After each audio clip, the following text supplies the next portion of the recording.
Alicia Harrington.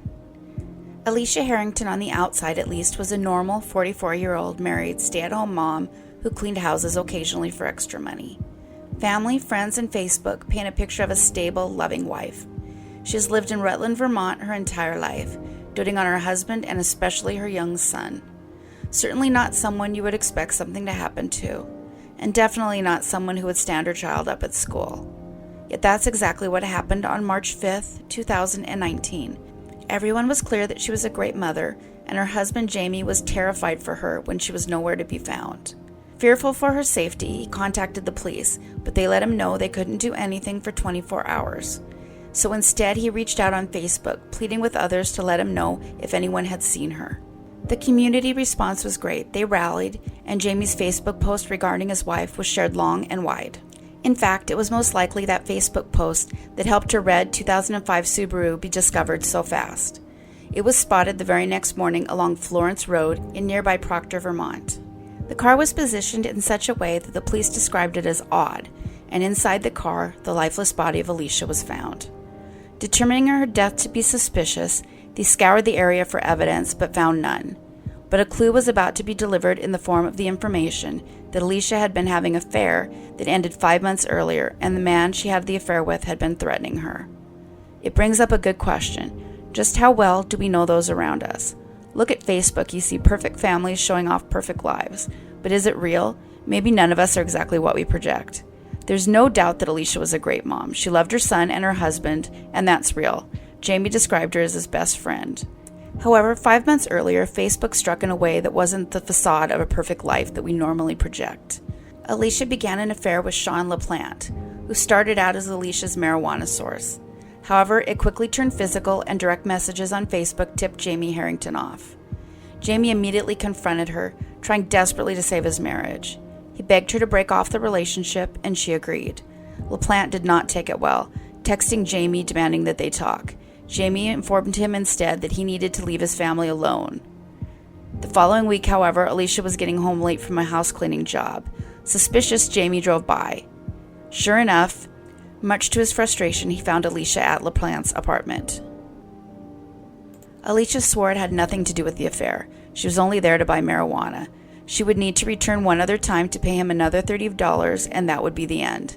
And she did go back one more time for that last installment.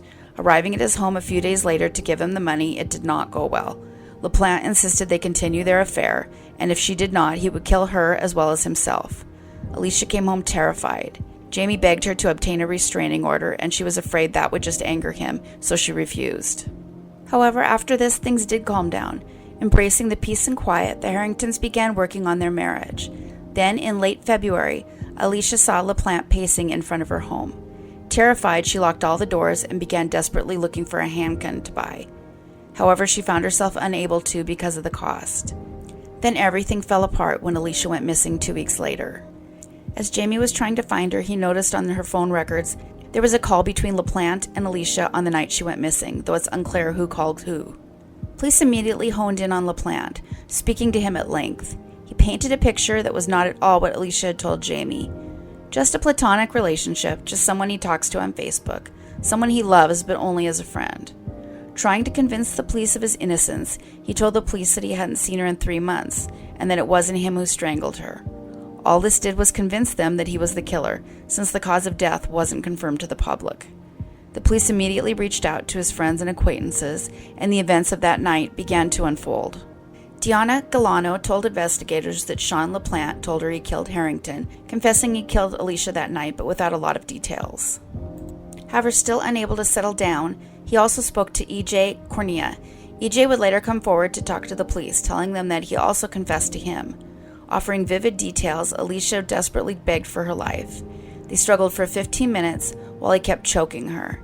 He then detailed how he used a sleeping bag to drag her body to the car, discarding it about a mile later after he abandoned the car itself. Confessing also to discarding a shoe, an earring, and a sock that had been left behind. Authorities confirmed that those items were in fact missing from Alicia when she was found. EJ agreed to wear a wire, eventually asking LaPlant what he needed to do to get their story straight.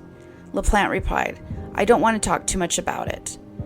He asked if anyone knew what happened, and the defendant denied that anyone additionally had been told. During the discussion, he made no denial that he had killed her, although he also did not include any additional information.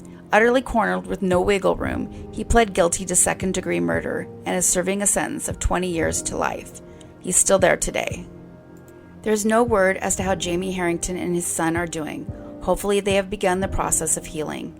That's it for today. Thanks everyone for watching. If you haven't subscribed yet, please do so. Take care of yourselves and each other.